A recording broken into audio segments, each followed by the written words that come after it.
بسم اللہ الرحمن الرحیم۔ میری عزیز بہنوں اور بیٹیوں، میں آپ کو اولاد کے حقوق کے بارے میں 40 احادیث سنا رہا ہوں۔ آج حدیث نمبر 22 کا ترجمہ سناتا ہوں۔ مسلم شریف کی روایت ہے، حضرت نعمان بن بشیر رضی اللہ تعالی عنہ نے بیان کیا، وہ فرماتے ہیں کہ تحقیق ان کو ان کے والد نے ایک غلام دیا تھا، چنانچہ نبی پاک صلی اللہ علیہ وسلم نے ان سے پوچھا کہ یہ غلام کیا ہے، کیسا ہے؟ انہوں نے عرض کیا کہ میرے والد نے مجھے دیا ہے۔ آپ نے پوچھا کیا تیرے باپ نے ایسے ہی دوسرے سب بھائیوں کو بھی غلام دیا ہے جس طرح تجھے دیا ہے؟ تو انہوں نے عرض کیا کہ نہیں۔ تو آپ صلی اللہ علیہ وسلم نے فرمایا کہ تو یہ غلام اسے لوٹا دے، واپس کر دے۔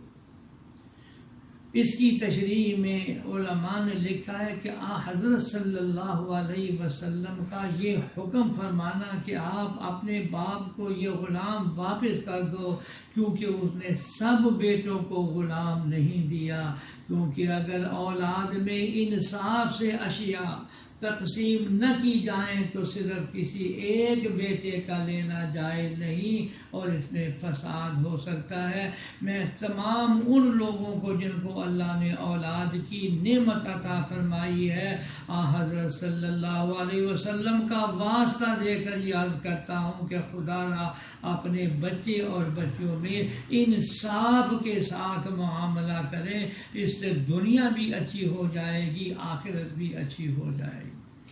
اگلی روایت نسائی شریف کی ہے، حضرت نعمان بن بشیر رضی اللہ تعالی عنہ نے خطبہ دیتے ہوئے فرمایا کہ حضور صلی اللہ علیہ وسلم کا ارشاد مبارک ہے کہ اپنے بیٹوں کے درمیان عدل کرو، انصاف کرو، اپنے بیٹوں کے درمیان عدل و انصاف کرو، 2 مرتبہ فرمایا۔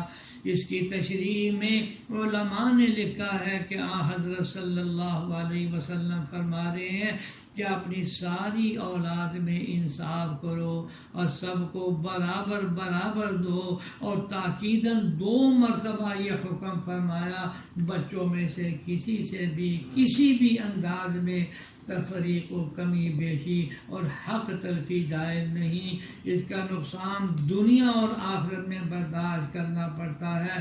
یہاں صرف بیٹے نہیں بلکہ تمام اولاد، بیٹے اور بیٹیاں مراد ہیں، اور بیٹیوں کا ذکر چھوڑ کر بیٹوں کا ذکر کرنا یا تو اس لیے ہے کہ عرفاً یہ سمجھ لیا جاتا ہے، پھر اظہار شرافت کے لیے بھی بیٹوں کا ذکر کیا ہے۔